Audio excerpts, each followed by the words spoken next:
मावळ तालुक्यात मुलींवर व महिलांवर होणाऱ्या अत्याचारांच्या पार्श्वभूमीवर श्री एकविरा विद्या मंदिर कार्ला या शाळेमध्ये जनजागृती शिबिर घेण्यात आले। शाळेमधील मुलींना संरक्षण व समाजात होणाऱ्या अन्याय अत्याचाराच्या जाणीवा करता महिला दक्षता समिती लोणाळा ग्रामीण यांच्या वतीने मार्गदर्शन शिबिर आयोजित करण्यात आले होते। या शिबिरात प्रमुख वक्त्या म्हणून लोणाळा ग्रामीण पोलीस स्टेशनच्या सहाय्यक पोलीस निरीक्षक विजया म्हात्रे उपस्थित होत्या। कार्यक्रमाचे प्रस्तावित श्री एकविरा विद्या मंदिर कार्लाचे मुख्याध्यापक वंजारे सर यांनी केले। यावेळी महिला दक्षता समितीच्या अध्यक्षा रत्ना देशमुख तसेच पोलीस पाटील दीपाली विकारी व महिला दक्षता समितीच्या सदस्या लता गायकवाड यांनी मुलींना मार्गदर्शन केले। पाहुयात मावळ वार्ताच्या कॅमेऱ्यातून टिपली या कार्यक्रमाची छोटीशी झलक। त्या लहान लहान चिमुकल्या तुमच्या आजूबाजूला वावरतात, तुम्ही सुद्धा येता जाता यांच्यावर लक्ष ठेवायचंय। बाहेरच्या कुठल्याही मुलांनी जर तुम्हाला त्यांना त्रास दिला तर एकाचे 2 हात करायला तुम्ही विसरू नका, कळलं का? जशी तुमच्या घरातली लहान बहीण अशा ह्या तुम्ही तुमच्या बहिणी समजा। आणि आजकाल कोणताही अन्याय आणि अत्याचार घडायला कोणतं जेंडर किंवा कोणतं एज हे मॅटर करत नाही, बरोबर आहे का?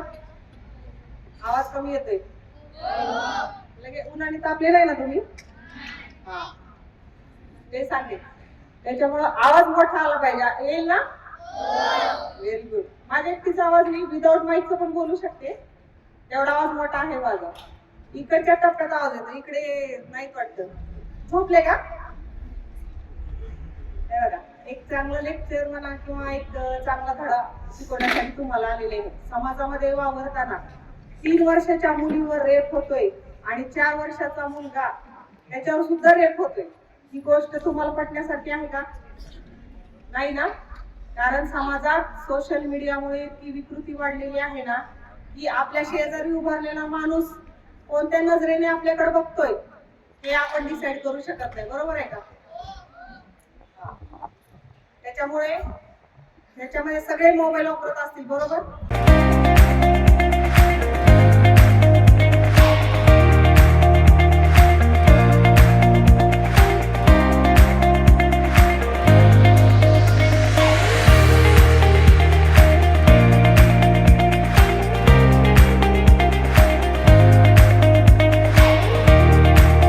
मावळ तालुक्यातील ताज्या घडामोडी पाहण्यासाठी मावळ वार्ताच्या यूट्यूब चॅनलला सबस्क्राईब करा, तसेच बेल आयकॉन बटन दाबायला विसरू नका व फेसबुक पेज फॉलो करा। धन्यवाद।